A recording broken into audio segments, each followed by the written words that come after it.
কথিত আছে টাকার অভাবে তাকে জিম থেকে ঘাড় ধাক্কা দিয়ে বের করে দেওয়া হয়েছিল। সে ছেলেটাই টি-20তে 22 ছক্কায় হাঁকায় ডাবল সেঞ্চুরি। তার হাঁকানো প্রতিটা ছক্কা যেন এক একটা দুঃখ ভোলার মাধ্যম, যেন তাকে ব্যঙ্গ করে বলা প্রতিটা কথার জবাব এক একটা ছক্কা।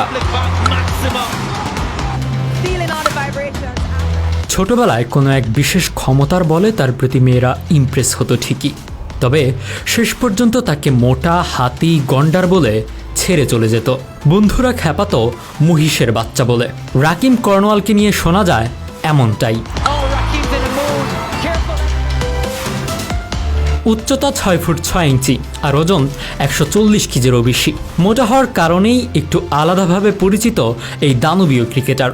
কর্নওয়াল মূলত বোলার হিসেবে ওয়েস্ট ইন্ডিজ দলে জায়গা পেলেও ব্যাটিংয়ে নিজের সক্ষমতার প্রমাণ দিয়েছেন। বিশ্বব্যাপী ফ্র্যাঞ্চাইজি লিগ কাঁপাতেও ওস্তাদ তিনি। 4 ছক্কার ফুল ঝুড়িতে তিনি মাঝে মধ্যেই আলোচনায় আসেন।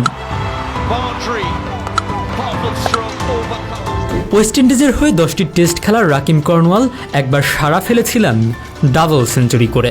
2022 সালে সিপিএল ফাইনালে 91 রানের ইনিংস খেলার পরে ব্যাট হাতে যুক্তরাষ্ট্রের টি-20 প্রতিযোগিতা আটলান্টা ওপেনে তাণ্ডব চালিয়েছিলেন রাকিম কর্নওয়াল। ডাবল সেঞ্চুরি করেছেন তিনি।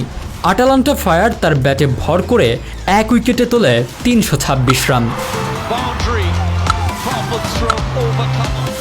ওই ম্যাচে ওপেন করতে নেমে কর্নওয়াল 77 বলের মুখোমুখি হয়েছেন।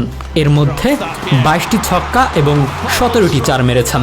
মোট রান করেছেন 205। এর মধ্যে বাউন্ডারি থেকে তুলেছেন 200 রান, অর্থাৎ বাকি 38 বলের মুখোমুখি হয়ে মাত্র 5টি সিঙ্গেল নিয়েছেন তিনি। তার ওই ব্যাটিং তাণ্ডবের দিনে প্রতিপক্ষ স্কোয়ার ড্রাইভ পাত্তা পায়নি। দলটি 8 উইকেটে 154 রানে আটকে যায়। আটালান্টা ওপেন যুক্তরাষ্ট্রের 16 দল নিয়ে 4 গ্রুপে ভাগ করে আয়োজিত টি-20 টুর্নামেন্ট। রাকিম ওজন ও উচ্চতার জন্য পরিচিতি পেয়েছিলেন, কিন্তু তিনি বুঝিয়ে দিয়েছেন কেবল শরীর দেখাতে আসেননি। 1 ফেব্রুয়ারি 1993 অ্যান্টিগাতে জন্ম নেন রাকিম কর্নওয়াল। ওয়েস্ট ইন্ডিজের দ্বীপগুলো ছড়ানো ছেটানো, প্রত্যেকটা আলাদাভাবে স্বায়ত্তশাসিত। অ্যান্টিগা তার মধ্যেই একটি। কর্নওয়ালের গল্পটাও ওই অন্য সব ক্রিকেটারের মতোই, খুব ছোটবেলা থেকে শখ ক্রিকেটার হবেন। সব ক্রিকেটারের এই শখের পেছনে শখের কারিগর থাকেন। কারো দেখা গেল বাবা বড় ক্রিকেটার, তিনি ছেলেকে ক্রিকেটার বানাবেন। কারো দেখা গেল পুরো পরিবারটাই ক্রিকেটে মজে আছে।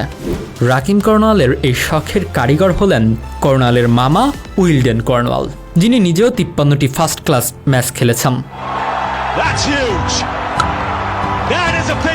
মামার এই পদাঙ্ক অনুসরণ করে খুব ছোটবেলা থেকেই কর্নওয়াল ক্রিকেট খেলতে শুরু করেন। এমনিতে অ্যান্টিগা ক্যারিবিয়ান দ্বীপপুঞ্জের মধ্যে 3য় বৃহত্তম। তার উপর এই অ্যান্টিগা থেকেই উঠে এসেছেন স্যার বি প্রিচার্ডস, কার্টলি অ্যাম্ব্রোসের মতো তারকারা। অ্যান্টিগার ওপর তাই উইন্ডিজ ক্রিকেট বোর্ডের একটা সদাই চোখ সবসময়ই থাকে।